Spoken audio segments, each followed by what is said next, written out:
Bismillahirrahmanirrahim. Assalamu alaikum. I am Fiza Saeed and today we started a new topic that is acyl glycerol. So जैसे कि मैंने आपसे वादा किया था कि इंट्रोडक्शन ऑफ लिपिड के बाद हम नेक्स्ट टॉपिक acyl glycerol पढ़ेंगे, तो स्टार्ट करते हैं अपना लेक्चर। लेकिन फर्स्ट ऑफ ऑल जाइए और मेरे चैनल को सब्सक्राइब कीजिए ताकि मैं आपके लिए और मेहनत कर सकूँ और आपके लिए अच्छी से अच्छी वीडियो बना सकूँ ताकि हम नेशनल MD कैट की तैयारी मिलकर कर सकें। So let's start. ये वो नोट्स हैं जो मैंने अपने लिए बनाए थे और ये मेरे लिए बेनिफिशियल साबित हुए तो आपके लिए भी इंशाल्लाह होंगे। सो असाइल ग्लाइसरोल फैट्स और ऑयल्स दोनों असाइल ग्लाइसरोल से ही ताल्लुक़ रखते हैं, ठीक है। सो असाइल ग्लाइसरोल जो होता है वो एनिमल्स और प्लांट्स दोनों में पाया जाता है। ये प्रोवाइड करता है एनर्जी फॉर मेटाबॉलिक एक्टिविटीज़। हमारे अंदर जितने भी रिएक्शंस हो रहे हैं वो मेटाबॉलिक एक्टिविटीज़ जो हो रही हैं उनके लिए जो एनर्जी प्रोवाइड होती है that is by acyl glycerol और लिपिड। अच्छा, इसके अलावा ये double amount of energy provide करता है देन कार्बोहाइड्रेट्स, ठीक है। अच्छा, फॉर एग्जांपल एक एवरेज साइज़ जो है इंसान का, जो एवरेज वेट है, एवरेज साइज़ 16 kg है, तो उसके अंदर 144,000 किलो कैलोरी एनर्जी प्रोवाइड करेगा लिपिड, ठीक है। ये फ्रॉम सिन बुक थोड़ी सी लाइन पढ़ेंगे, उसके बाद इंशाल्लाह फ्रॉम फेडरल बुक पढ़ेंगे। अच्छा, ये मेड अप ऑफ कैसे होता है? So it is made up of, अगर आपको सही से ना दिख रहा हो तो मैं जूम कर देती हूँ। अच्छा, so it is made up of 1 glycerol linked with 3 fatty acids. एक बार याद रखिएगा, acyl glycerol is also called the triglycerides. और पिछले टॉपिक में हम ये बात पढ़ चुके हैं कि ट्राइग्लाइसराइड का काम क्या होता है? स्टोरेज, ठीक है ना। सो असाइल ग्लाइसरोल ट्राइग्लाइसराइड क्यों कहलाता है या ट्राइग्लाइसरोल क्यों कहलाता है?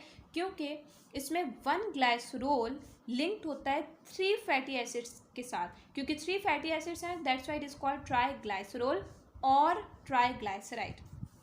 अच्छा, most abundant lipid in nature कौन सी होती है, या most abundant lipid in living things? So ये याद रखिएगा, बहुत इंपॉर्टेंट पॉइंट है, that is acyl glycerol.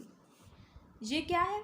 So acyl glycerol is ester of fatty acids and glycerol. हमें पता है ईस्टर क्या होता है। अगर आपको केमिस्ट्री की कुछ बात मैं आपको बताऊं, अगर आपको याद हो कि ईस्टर क्या होता है, ईस्टर में जब एक एसिड एक अल्कोहल से मिलता है तो हम क्या बोलते हैं? ये प्रोसेस क्या है? ईस्टरफिकेशन प्रोसेस है, ठीक है ना। ये बोलते हैं ईस्टरफिकेशन प्रोसेस है।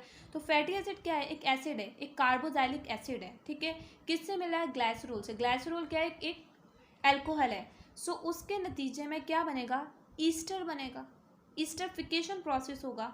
सो सवाल आ सकता है आपसे, ये भी सवाल आ सकता है कि असाइल ग्लाइसरोल की फॉर्मेशन में कौन सा प्रोसेस होता है? सो ईस्टरफिकेशन प्रोसेस होता है, क्योंकि एक अल्कोहल एक कार्बोजाइलिक एसिड या ईस्टर से कार्बोजाइलिक एसिड या फैटी एसिड से मिलता है, जिसके नतीजे में ईस्टर की फॉर्मेशन होती है। सो याद रखिएगा। अच्छा, सो ईस्टर प्रोड्यूस्ड होता है जब एक ग्लाइसरोल एक फैटी एसिड से मिलता है, और ये रिएक्शन क्या कहलाएगा? एज यू नो, ईस्टरफिकेशन कहलाएगा। अब ग्लाइसरोल जो है, ये ग्लाइसरोल है क्या? ग्लाइसरोल जो है that is try hydroxy alcohol. सिर्फ मैं ग्लाइसरोल की बात कर रही हूँ। ये क्या है? ट्राई हाइड्रोक्सी एल्कोहल है, ठीक है। सो इसमें होगा क्या? ये ग्लाइसरोल कंटेन करेगा 3 कार्बन जो 3 OH ग्रुप से जुड़ेंगे, ठीक है, जिसके नतीजे में क्या बनेगा? ग्लाइसरोल की फॉर्मेशन होगी। That's why it is called try hydroxy alcohol, ठीक है। इसके अलावा फैटी एसिड क्या है? सो फैटी एसिड जो है that is carboxylic acid with hydrocarbon. कोई भी हाइड्रोकार्बन हो सकता है, ठीक है। फॉर एग्जाम्पल अगर मैं बात करूँ कि फैटी एसिड जो है इसमें 2 से लेके कार्बन से लेके 30 कार्बन तक मौजूद हो सकते हैं। ये देखिए, अगर मैं आपको दिखाऊं कि फैटी एसिड क्या होगा, फैटी एसिड में एक कार्बोजाइलिक एसिड का ग्रुप होगा, ये रहा कार्बोजाइलिक एसिड का ग्रुप, और विथ हाइड्रोकार्बन होगा, जिससे मैंने R से शो किया है। होप सो कि आपको ये समझ आ गया हो। अब ट्राइग्लाइसरोल जो होते हैं वो क्या है? Triglycerol is also called neutral lipids. So ये बात याद रखिएगा। अब सैचुरेटेड असाइल ग्लाइसरोल पढ़ते हैं और अनसैचुरेटेड असाइल ग्लाइसरोल पढ़ते हैं। सो सैचुरेटेड असाइल ग्लाइसरोल है क्या? Saturated acyl glycerol also called fats and unsaturated acyl glycerol also called oil, ठीक है। अब सैचुरेटेड असाइल ग्लाइसरोल एनिमल्स में पाया जाता है। फॉर एग्जांपल बीफ या मटन वगैरह जो होता है उनमें सैचुरेटेड असाइल ग्लाइसरोल होता है।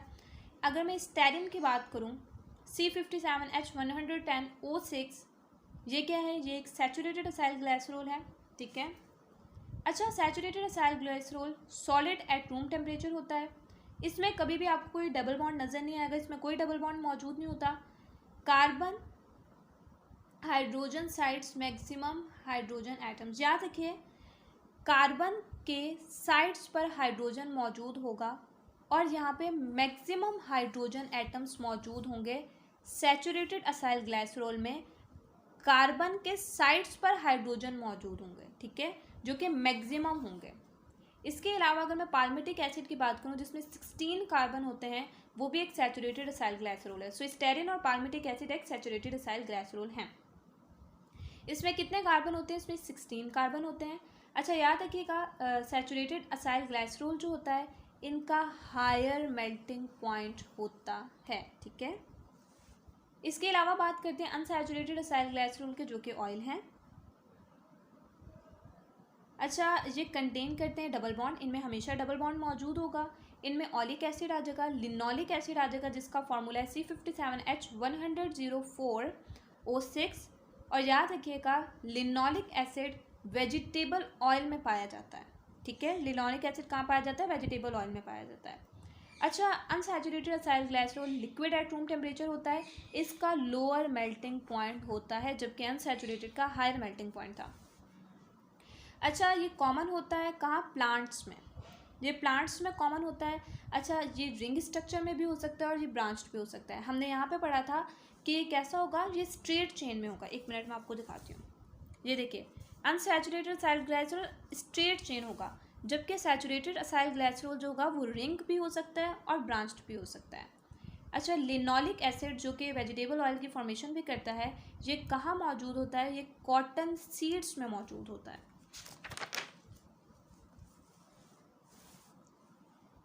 अच्छा, एक मिनट दीजिएगा मुझे, मैं आपको थोड़ा आगे से बुक से पढ़ा देती हूँ। मेरे पास फेडरल बुक मौजूद है, सो जस्ट अ मिनट। ये हम पार्ट फेडरल बुक से पढ़ेंगे।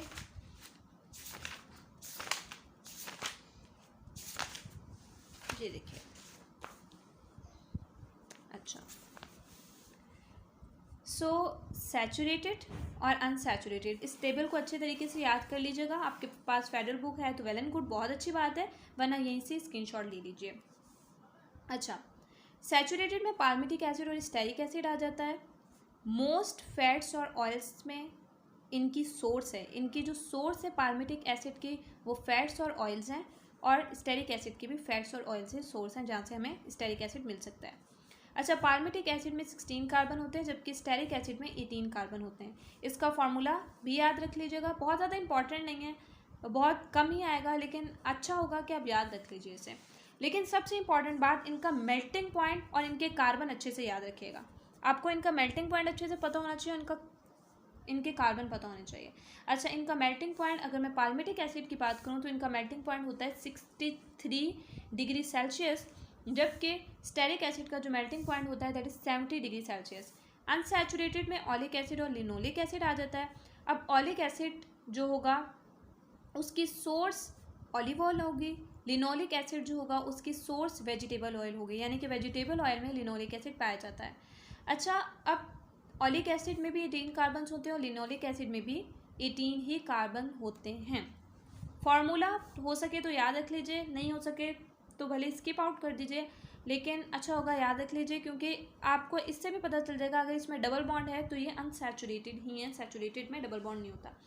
अच्छा, लिनोलिक एसिड का जो मेल्टिंग पॉइंट है वो 4 डिग्री सेल्सियस है, सॉरी ऑलिक एसिड का जो मेल्टिंग पॉइंट है वो 4 डिग्री सेल्सियस है, जबकि लिनोलिक एसिड का जो मेल्टिंग पॉइंट है वो -5 डिग्री सेल्सियस है। सो यहाँ हमारा आज का टॉपिक कंप्लीट होता है, दैट इज़ असाइल ग्लाइसरॉल। अगर आपको वीडियो अच्छी लगी है तो इसे सब्सक्राइब कीजिए, लाइक कीजिए और बेल आइकन को ज़रूर क्लिक कीजिए ताकि आपको आने वाली वीडियो के बारे में अपडेट हासिल हो सके।